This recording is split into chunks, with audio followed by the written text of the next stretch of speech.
आपको किसी एग्ज़ाम को क्लियर करना है ना, कुछ चीज़ें आप अगर फॉलो कर लोगे तो आप कोई भी एग्ज़ाम क्रैक कर सकते हो।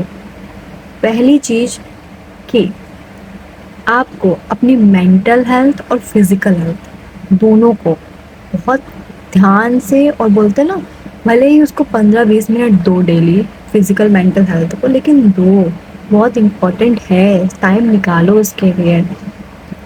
आई एम सेइंग बिकॉज़ मैंने वो चीज़ नहीं की, इस वजह से ही मैं फेल हुई। मुझे पता चल गया, मैं बहुत बीमार हुई हूँ, बहुत ज़्यादा बीमार हुई हूँ अपने सीए की जर्नी में। ठीक है, क्योंकि मेरी मेंटल हेल्थ या फिज़िकल हेल्थ बहुत अच्छी नहीं थी, इवन अभी भी नहीं अच्छी है। तो मुझे पता है कि पढ़ाई से ज़्यादा इम्पोर्टेंट मेंटल और फिज़िकल हेल्थ है। योगा करो, एक्सरसाइजेस करो, थोड़ा ध्यान दो। ठीक है, and second thing is consistency. अब बोल तो देते हैं कि कंसिस्टेंसी, सब लोग बोल देते हैं कि कंसिस्टेंट रहना इम्पॉर्टेंट है, बट कंसिस्टेंट रहें कैसे? ठीक है, तो कंसिस्टेंसी के लिए आपने कुछ, एक बोलते हैं ना, एक वो कर लो, बेंचमार्क बना लो। बहुत एकदम से आप 12 घंटे मत पढ़ने बैठ जाओ।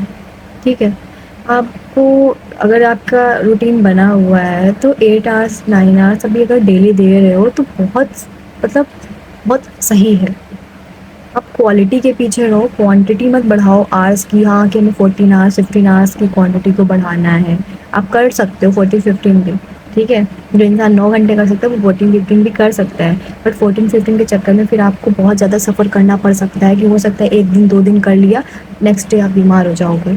ठीक है, या नहीं भी बीमार हुए तो आपको बहुत ज़्यादा प्रॉब्लम फेस करनी पड़ सकती है। तो आपको क्या करना है, आपको कंसिस्टेंसी मेंटेन करनी है। आप थोड़ा थोड़ा पढ़ते रहो, आपको पढ़ाई में ही इन्वॉल्व रहना है।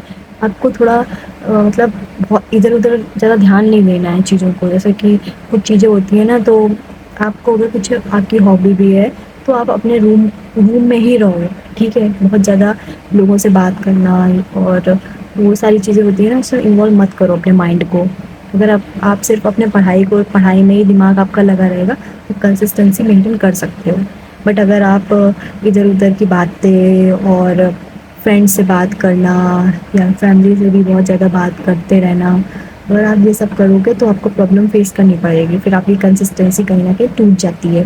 तो अगर कंसिस्टेंट रहना है तो आपको बहुत, अब ये नहीं कह रही बात करो, बट उसको हावी मत होने देना अपने सर पे जो भी बातें हैं। इसलिए थोड़े टाइम के लिए बात करो, 10 मिनट 5 मिनट बाद बात करो, उससे ज़्यादा मत बात करना किसी से भी, वरना वो कहीं ना कहीं फिर दिक्कत करती है कंसिस्टेंसी में। ठीक है, फिर नेक्स्ट है कि जो दो चीज़ें सबसे इम्पोर्टेंट है, अगर दो चीज़ें ये तुमने कर ली ना, तो मैं कोई फेल नहीं कर सकता है, कोई भी फेल नहीं कर सकता है। आपका पास होना मतलब कंफर्म ही कंफर्म है। आप बीमार नहीं पड़ रहे हो, ठीक है, या आप कंसिस्टेंटली काम करते रह जा रहे हो।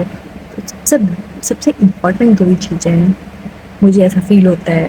ठीक है, बट और जैसे और भी कुछ-कुछ चीज़ें मैंने बता ही दी हैं, जो मेन मेन चीज़ें हैं ना पास होने या किसी एग्ज़ाम को क्रैक करने की, बस वो ये दो ही चीज़ें हैं, और इसको ही करने में मौत आती है सबको। बहुत कहना आसान होता है, मैं भी जानती हूँ, बहुत कहना आसान है कंसिस्टेंसी, लेकिन कंसिस्टेंसी बिल्ड हो सकती है। ऐसा नहीं है कि बहुत रॉकेट साइंस है इसमें, होती है। तभी हमने बोला अपने माइंड को एकदम फ्री रखो, अपने ही चीज़ों में इन्वॉल्व रहो। थोड़ा सा चीज़ों को, इवेंट्स में जाना, शादियों में जाना बंद कर दो, मत जाओ जब तक पढ़ाई है, क्योंकि माइंड डाइवर्ट होता है। आपको एंजॉय करना है ना, जैसे अपने माइंड को रिलैक्स देना है, तो आप योगा कर सकते हो, एक्सरसाइज कर सकते हो, ज़ुम्बा डांस कर लो, जिससे आपको एक्चुअल में खुशी मिलती है। शादी में जाने में कौन सी ऐसी खुशी मिल रही है आपको?